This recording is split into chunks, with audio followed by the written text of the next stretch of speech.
The Leo and Danny show. So you played tight end in the NFL. Yes, sir. Which teams did you play for?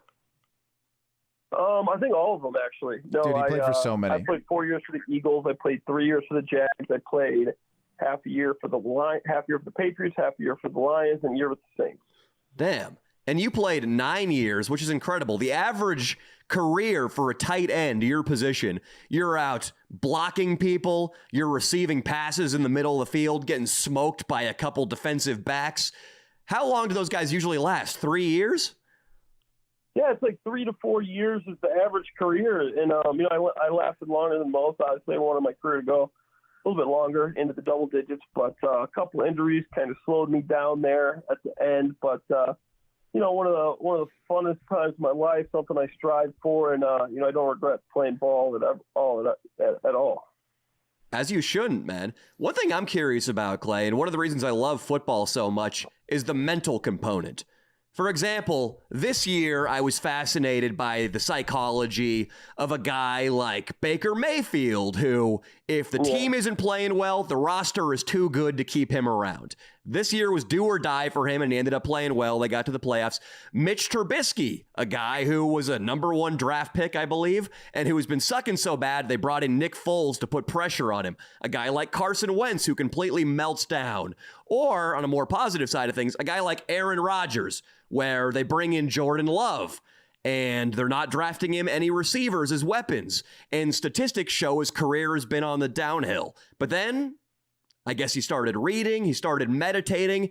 He's MVP this year. He's in the conference championships. I love that. And I wanted to ask you, a guy who actually played football, how did you deal with the tremendous mental stress of always knowing there was somebody younger, somebody faster, on the sidelines or in college about to be drafted to your team who was fighting for your place? Yeah, that was always interesting, man. It's tough because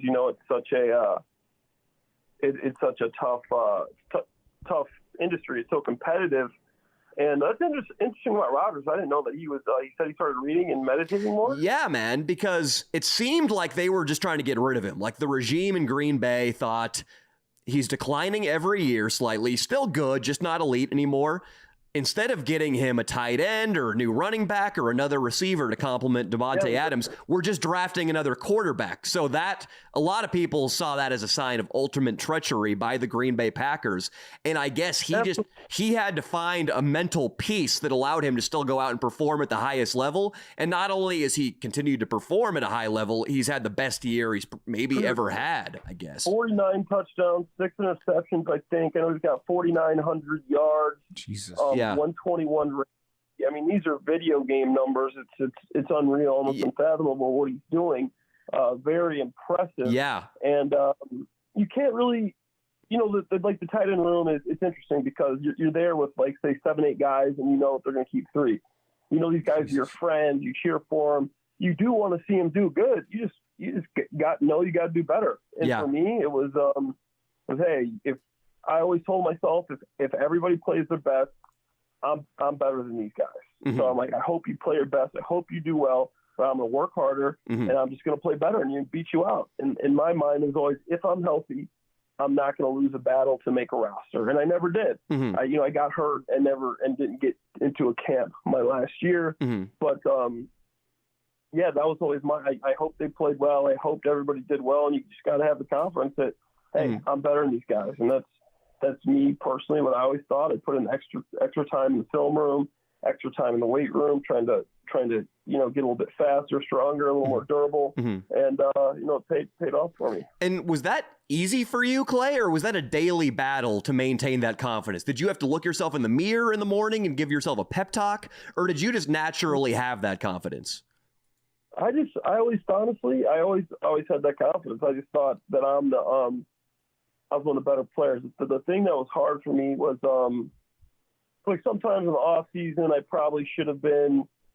I worked hard, but say if it's like a friend's birthday, I would go out for his birthday, have a few beers when I could have been maybe recovering a little more. I always try to look at ways I could have improved or continue to improve, and that's one of the things that I would always look at. Is that something that happens a lot in the? I'm sorry, Clay. I continue that thought. I cut you off. No, that was pretty much the end of it. I was just always looking for ways to optimize. One thing I think of is maybe I could have done a better job at like the physical recovery aspect. Mm-hmm.